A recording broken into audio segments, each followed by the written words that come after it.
Plus par le professeur Mathias Eric Wanangini, professeur Lokam Marafa. Finalement, qu'est-ce qu'il faut en dire? Je ne sais pas s'il faut dire quelque chose de particulier. On dira simplement que c'est un haut commis de l'État qui a été impliqué dans un procès, qui à l'issue du procès a été condamné, qui purge sa peine. Malheureusement, au cours de cette peine, il a de sérieux problèmes de santé et il voudrait pouvoir se soigner. Simplement, est-ce que, comme on l'a dit, est-ce que s'il était évacué, il rentrerait de lui-même pour continuer à purger le reste de sa peine? On n'en est pas sûr. Ça, c'est une chose. De l'autre, je dis, il ne faut pas présumer de ses forces. Peut-être il a la représentativité qu'il dit, mais cette représentativité n'a jamais été démontrée. Il n'a pas été arrêté parce qu'il a créé un parti politique.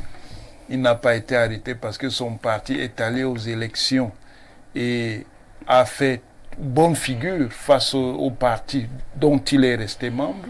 Et puis, comme je l'ai dit, il y a un problème de cohérence. Mais professeur, je vous suggère de regarder... Ça veut dire que s'il estime donc que le régime est ce qu'il dit, il faut aller jusqu'au bout de sa logique. C'est-à-dire il faut qu'il démissionne de ses fonctions. On a compris. De membre du bureau politique et du comité central et même de sa qualité de militant du RDPC. Professeur, gardez le microphone. Nous faisons quand même un constat. Hein. Peut-être c'est une analyse par observation. Le président de la République a quand même quelques soucis avec l'essentiel de ses secrétaires généraux de la présidence de la République. Ce n'est pas vrai. C'est pas vrai. Mais nous avons quelques noms. Généraux oui. qu'il y a eu sous Paul Biya n'ont pas été arrêtés. On peut les citer. Mais si deux ont déjà été arrêtés, est-ce que c'est à minimiser? Attendez. Est-ce qu'on a arrêté M. Joseph Zambo? Non. Il est mort de sa belle mort dans sa retraite. Est-ce qu'on a arrêté M. David Abouem Achoyi? Non, il est toujours vivant. Il exerce des activités d'expertise à l'international et au Cameroun. On ne l'a pas arrêté. Est-ce qu'on a arrêté M. Paul Tessa? Non. Pourquoi vous ne voulez pas citer Joseph Owona? Je vais y arriver. Je procède dans un ordre. Je procède dans un ordre. Non, je n'ai pas fini. Oui. Je n'ai pas fini. Je procède dans un ordre. Oui. Est-ce qu'on a arrêté M. Jean Kouete, qui a été secrétaire général de la présidence? Non. Est-ce qu'on a arrêté M. Ferdinand Yono, qui était même son prédécesseur? Non. Est-ce qu'on a arrêté M. Edouard Akamou Fumo? Non, il est vivant. Il n'a pas été arrêté. Est-ce qu'on a arrêté M. Sadou Ayatou, paix à son âme? Non, jusqu'à sa mort, il est mort de sa belle mort. Est-ce qu'on a arrêté M. Joseph Owona, paix à son âme? Non. Est-ce qu'on a arrêté M. Amadou Ali? Donc, ce n'est pas parce qu'on a arrêté des personnalités qui ont exercé comme secrétaire général de la présidence que ça veut dire qu'une fois qu'on est secrétaire général, on est destiné à être arrêté. C'est compris. Cela dépend de ce qu'on a eu à faire comme acte. Et c'est sur ces points-là qu'il faut pouvoir juger. Professeur Jean Baebek, au-delà de tout, lorsque vous avez été un haut commis de l'État, vous êtes arrivé jusqu'à être ministre d'État, secrétaire général de la présidence de la République, et que vous tombiez maintenant par ce genre de lamentation, que vous soyez, entre guillemets, un tout petit peu torturé par le même régime que vous avez servi, est-ce que ça ne devrait pas faire doublement ou triplement pitié et amener à faire réfléchir ceux qui sont maintenant aux affaires? Moi, je prenais la parole pour parler de l'affaire de la justice. Parce que l'affaire de la justice dit la cruauté de tout un pays qui est corrompu à fond, ou bien la grande majorité est trop grave. Il faut savoir la question de la justice est celle qui a fondé l'État dans l'histoire de l'humanité. L'État n'est pas naturel. C'est que les hommes se multiplient et du coup ils doivent gérer les problèmes communs. Et dans les problèmes communs, le plus grave problème, c'était l'injustice. L'injustice que le plus fort arrache le bien du plus faible. Le plus malin arrache la femme de l'autre qui est ici en train de travailler. Le plus fort arrache la terre. Et donc la justice est fondamentale à l'origine de la création de l'humanité. Et donc, il est important, tout ce qu'on parle là, tous les problèmes qu'on parle sont les problèmes de justice.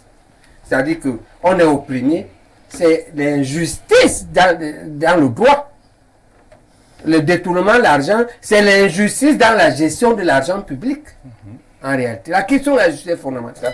Donc, je voulais dire à Roger qu'il faut une réflexion approfondie. Je vais vous donner ma réflexion.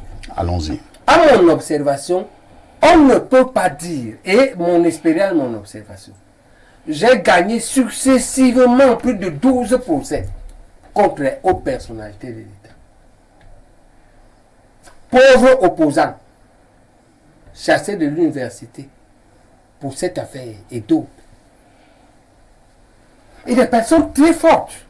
Tu ne peux pas dire dans ces conditions que tous les magistrats, tu veux mettre un abat dedans, paix à son âme. Qui l'a dit ici? Voilà. Tu ne peux même pas dire la majorité. On doit distinguer deux lots, clairement. C'est-à-dire qu'on doit distinguer que on est très mécontent contre les magistrats qui travaillent mal. Moi, j'ai parlé des magistrats qui respectent les instructions. Les instructions. Laisse-moi terminer mon raisonnement. Voilà. Je ne veux pas parler de la corruption. Moi, je ne veux même pas parler de la corruption. Moi, je te dis alors que là-dedans, il y a deux catégories qui travaillent mal. Et il y a la catégorie qui reçoit les instructions du sommet de l'État. Parce que par notre constitution, le sommet de l'État est le Conseil supérieur de la magistrature. Tout à fait.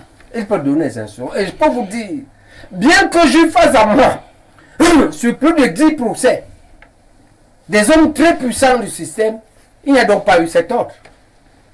La preuve, j'ai gagné. Voilà. Tout simplement. D'accord? Et maintenant, comment cet ordre fait pour se déclencher? Il faut comprendre. Il y a deux groupes. Ceux qui travaillent bien, qu'il faut saluer, qu'il faut encourager, qu'il faut soutenir, et qu'il faut dire clairement qu'il y a des Camerounais qui savent que vous travaillez bien. Continuez à travailler comme ça. Vous avez le soutien du peuple. Maintenant, le groupe qui travaille mal, j'ai dit qu'il y a deux sous-catégories. Il y a une catégorie qui reçoit les instructions. Et maintenant, ce n'est pas spécifique au Cameroun. Quelles que soient les libertés, la liberté de pouvoir, le pouvoir exécutif finit toujours par influencer plus ou moins. On vous a dit aux États-Unis, ce jour, c'est que la Cour suprême qui doit travailler contre Trump, là, sur les 9, il a nommé 2. Ils le lui doivent. Même s'il ne peut pas les enlever, dans une certaine mesure. Donc, et maintenant, la vraie question de ceux qui reçoivent les instructions de l'État, c'est que, est-ce que l'État donne ces instructions pour l'intérêt général ou pour les intérêts personnels? C'est ça le vrai problème. C'est-à-dire qu'un homme d'État qui est au sommet de l'État ne peut pas, au nom de la liberté de justice, te laisser entraîner le pays dans un gouffre.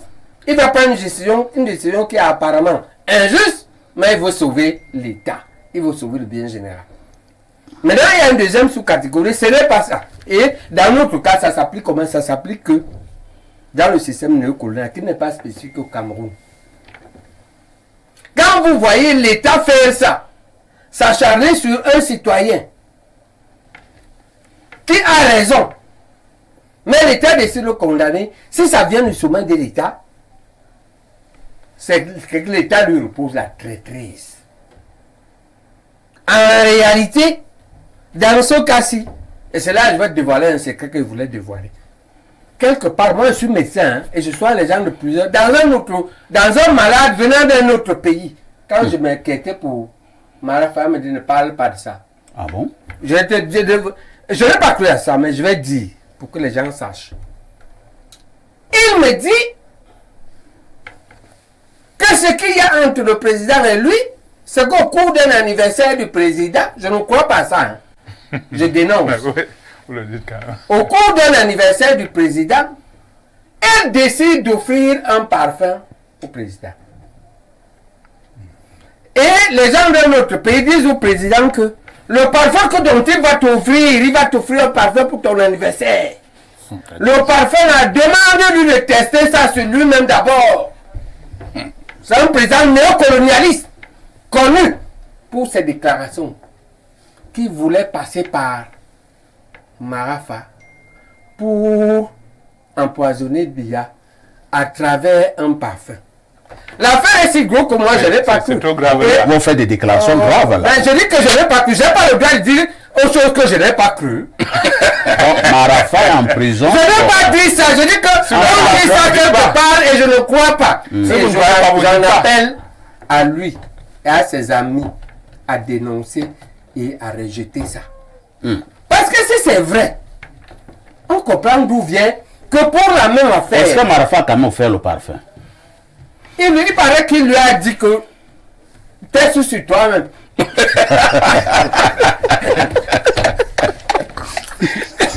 a insisté.